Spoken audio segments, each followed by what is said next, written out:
بسم الله الرحمن الرحیم د وایس اف امریکا سره د عمران خان چې کوم انټرویو شوی د پاغي باندې اوس د اپوزیشن پارټیان له طرف نه چې کوم واویله شروع د زیات تر کسان اوس عمدک کوي چې هغه ابسولوټلی ناٹ چې کوم د ویلي وغم ته د خبره نشاته شلو او مونږ چې د امریکای د غلامۍ خلاف چې کوم आवाज وی اوچت کړو د پی ټی آی د طرف نه وی هغه د اوس دفن کی او هغه له د موي تابوت جوړ کی په دغه وایس اف امریکا والا په دغه انټرویو کې دوه قسمه انټرویو شوی و یو د اردو د پاره شوی یو د انګلیش د پاره شوی و یو خو دای کې دغه مسله رااله دویمه خبره پکې دا و چې هغه کې سوال دا وشو د عمران خان نه چې آیا دا خبره رښتیا ده او کنه نو هغه ویلي چې سایفر ایک حقیقت ہے دا په اردو کې هغه دا خبره کړې ده او د کشان انګلیش والا کې دغه شان ویلي دي خو د دې ځنه دا پلین تللی دي او پیله امریکا ته تللی دي د امریکا تر طرف نو بیا امپوز شوی دی دلته په پاکستان کې او داغه د لپاره بیا کار شوی دی زه د خپل پلیټ فارم نه د خپل ویډیوز په ذریعہ باندې دا خبره بار کومه چې کچرته مثال په تور باندې دا سایفر حقیقت نیوي او دا سایفر چې کم دی په دې باندې غره سیکرټ اکټ والا خبره وکړوي پکېږي اغه له دې ګوتې سو کوم نو وروړي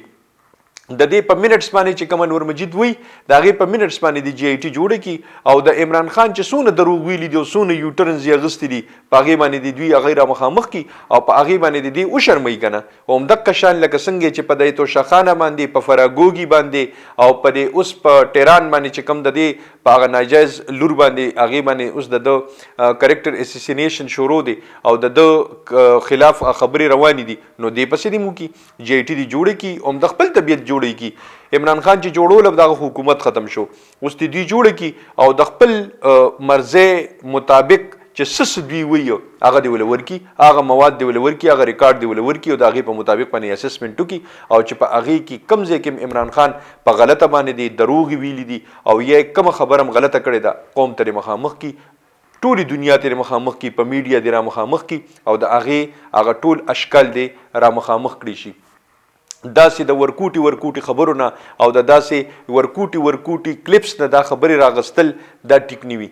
په دې کې اکثر لا عمدک شانوي چې داغه په شابانه بل واقع وي هغه نه مخ کې هغه بل خبره کړی وي هغه پسې هغه بل خبره کړی وي دا خبره اکثر ل چې کله کمپایل شي کله یوزې شي نو بیا مونږ ته پته لګي لکه اوس ز یو خبره داسې حکم او د دې نه مخ کې ما نوري خبري کړی وي او زما د ورکوټي خبره چې کم دی هغه سو کرونی سي او هغه په سوشل میډیا باندې وایل کی او هغه بیا خلک کوم دا زما په مخامخ باندې ثبوت پیش کوي چې تا دا خبره کړې ده نو دې نه مخ کې چې ما کمی خبري کړی زه خدا غیم زی مواریم کړم هغه مو سره یوځای کې نو دغه د وجنه اکثر له د غلط فهمیانه جوړی شوی دي او که غلط فهمی نه وي نو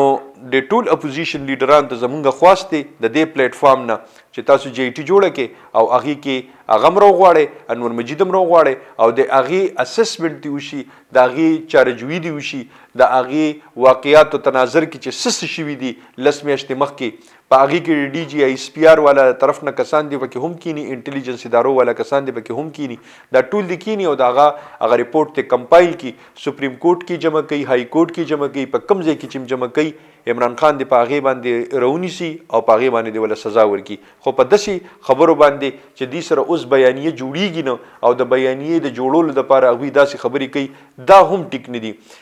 مونږ همیشه د خپل پلیټ فارم نه دا خبره کوو چې په سیاست کې دا خبرې د سیاست په تناظر کې پکار دي سیاست پکار دی نه چې په هغه باندې انتقامي کاروي یعنی وشي انتقامي کاروي د اچا خلاف هم نه د پکارو د دې سره د ضیا محی الدین وفات نن شوی دی دا غي سره تعزیت کو او الله پاک دې دا غي درجات بلند کی خوشاله او بریالي اوسه د لوی الله پامان